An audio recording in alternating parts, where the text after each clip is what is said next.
দ্বিতীয় খাত, বিধবা নারীকে সহায়তা প্রদান করা। বন্যা পরবর্তী সময়ে অসংখ্য বিধবা নারী পাওয়া যাবে।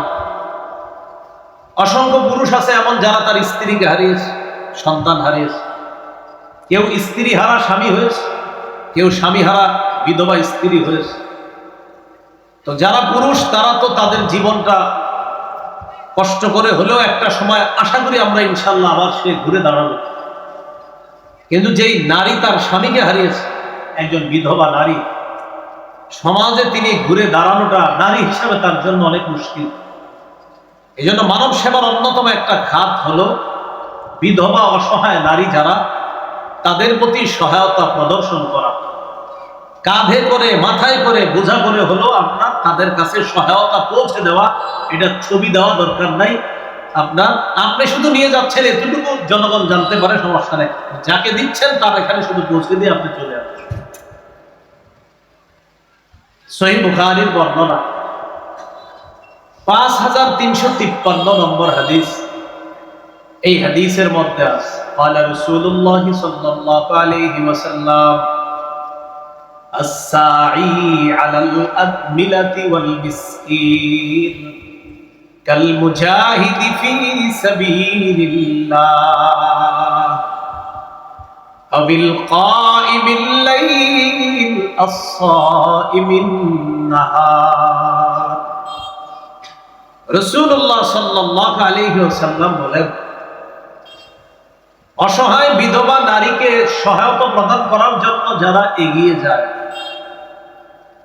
আল্লাহর রাস্তায় জিহাদ করলে, সারা রাত নফল নামাজ পড়লে, সারা দিন বিরামহীন নফল রোজা রাখলে যে সওয়াব, আল্লাহর রাস্তায় জিহাদ করলে যে সওয়াব, সারা রাত জাগ্রত থেকে নফল নামাজ পড়লে যে সওয়াব, সারা দিন রোজা রাখলে যে সওয়াব, অসহায় বিধবা নারীকে সহায়তা প্রদান করলে আল্লাহ তাকে সেই সওয়াব দান করেন। সুবহানাল্লাহ। তাহলে মুজাহিদের সওয়াব পাবে, সারা রাত নফল নামাজের সওয়াব পাবে, সারা দিন নফল রোজা রাখার সওয়াব। বিধবা অসহায় নারী যারা, তাদের প্রতি যেন আমরা সহায়তা প্রদর্শন করতে পারি, সহায়তা প্রদান করতে পারি, তাদের পর্যন্ত যেন আমরা সুন্দরভাবে তারা যা যা প্রাপ্য এগুলা পৌঁছে দিতে পারি। এই হাদিয়া তাদের কাছে সুন্দরভাবে আল্লাহ পৌঁছে দেওয়ার তৌফিক দান। মানব সেবার তৃতীয় খাত, রোগীর সেবা শুশ্রূষা করা।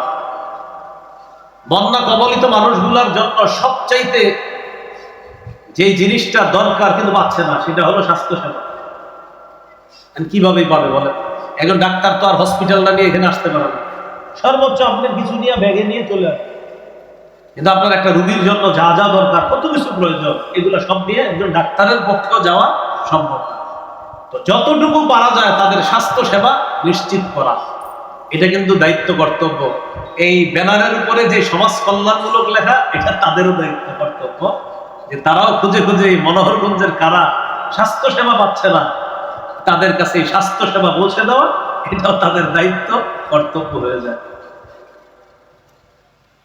তিরমিজির বর্ণনা 2737 নম্বর হাদিস, 2737 নম্বর হাদিস।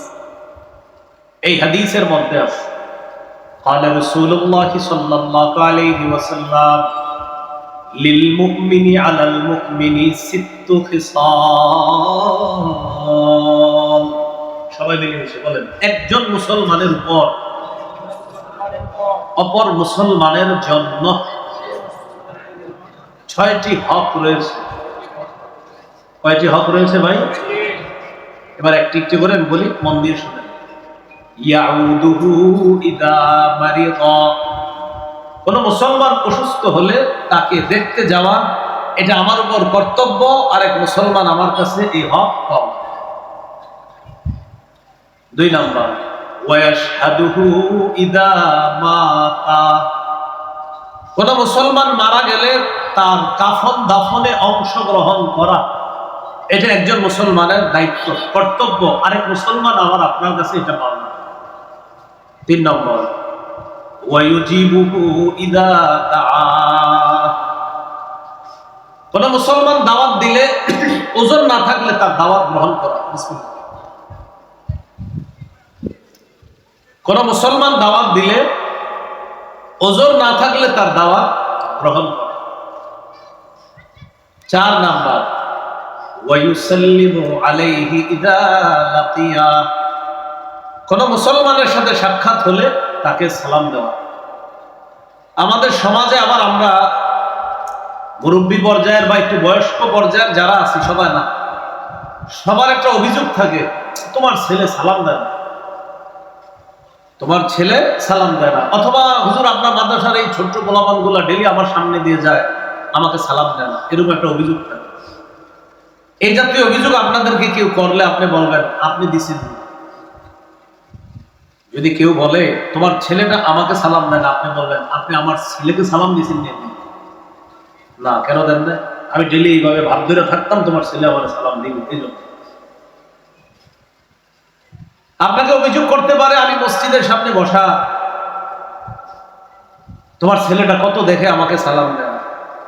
আবার অভিযোগ করতে পারে আমি বাজারে যাচ্ছিলাম, তোমার ছেলেটা দেখলাম দোকানের সামনে বসা, আমাকে সালাম দেয় না। আপনি বলবেন হাদিসে আসছে যিনি হাঁটবে তিনি বসা ব্যক্তিকে সালাম দিবে, আমার ছেলে তো বসা ছিল, আপনি হাঁটা অবস্থায় সালামটা কেন দিলেন? মুরব্বী যারা আছেন অথবা একটু বয়স বেশি যাদের অথবা সিনিয়র যারা, মনে রাখবেন জুনিয়রদেরকে একদিন সালাম দিলে ও আপনাকে 10 দিন সালাম দেবে। ওরে আপনি একদিন সালাম দেন, আসসালামু আলাইকুম রাহমাতুল্লাহ, ও আপনাকে খুঁজে খুঁজে খালি সালাম দেবে, আসসালামু আলাইকুম কাকা ভালো আছেন। তাই আপনি একদিন সালাম দিয়েছেন, আসলে সালাম দিয়েছেন মানে ওরে শিখিয়ে দিলেন যে একজন মুসলমান আরেকজন মুসলমানের সাথে সাক্ষাৎ হলে সালাম দিতে। তাহলে সালামের অপেক্ষায় থাকবো না সালাম দিব? সবাই সালামের অপেক্ষায় থাকবো না সালাম দিব? বলেন ইনশাআল্লাহ। তাহলে আগে সালাম দিব। আল বাদি বিস সালাম বারিউম মিনাল কিব, যে প্রথমে সালাম দিবে সে অহংকার থেকে মুক্ত হয়ে যাবে। তো 4 নাম্বার, ওয়ায়ুসাল্লিমু আলাইহি ইযা লাকিয়া, কোন মুসলমানের সাথে সাক্ষাৎ হলে তাকে সালাম দিবে, মুসলমানকে সালাম দিবে। আল্লাহ আমাদের সকলকে এই হকগুলো আদায় করার তৌফিক দান করুন। ওয়ায়ানসাহু লাহু ইযা গাবা আও শাহিদা, কোন মুসলমান যদি অনুপস্থিত থাকে অথবা উপস্থিত থাকে তার কল্যাণ কামনা করা। কোন মুসলমান উপস্থিত থাকে অথবা অনুপস্থিত থাকে তখন তার কল্যাণ কামনা করা। তাহলে আমরা সবাই আরেক মুসলমানের কল্যাণ কামনা করব, তিনি উপস্থিত থাকলেও তার কল্যাণ কামনা করব, অনুপস্থিত থাকলেও তার কল্যাণ কামনা করব। 6 নাম্বার, ওয়ায়ুশাম্মিতুহু ইযা আতাসা, কোন মুসলমান হাঁচি দিলে হাঁচি দেওয়ার পর দেখবেন বলবে আলহামদুলিল্লাহ, আপনি জবাবে বলবেন ইয়ারহামুকাল্লাহ। মনে থাকবে ইনশাআল্লাহ। এই 6টি হক, এর মধ্যে একটা হক হলো ইয়াউদুহু ইযা মারিদা, কোন মুসলমান অসুস্থ হলে তাকে দেখতে যাওয়া।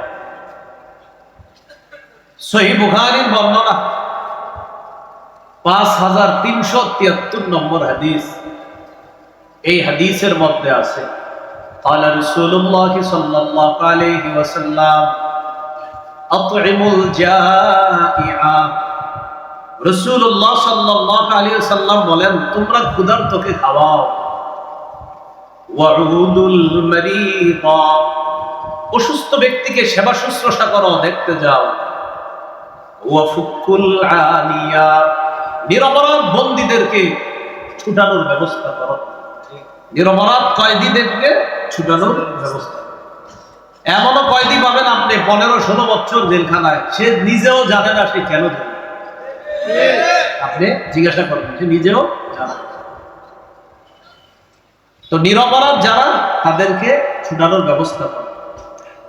প্রিয় এলাকাবাসী, আপনাদের প্রতি আমার একটা আবদার থাকবে, বাস্তবিক অর্থে যারা নিরপরাধ তিনি যেই দলের হোক তাকে এলাকাবাসী মিলেমিশে সেভ করার চেষ্টা করেন, বাস্তবিকই যদি উনি নিরপরাধ।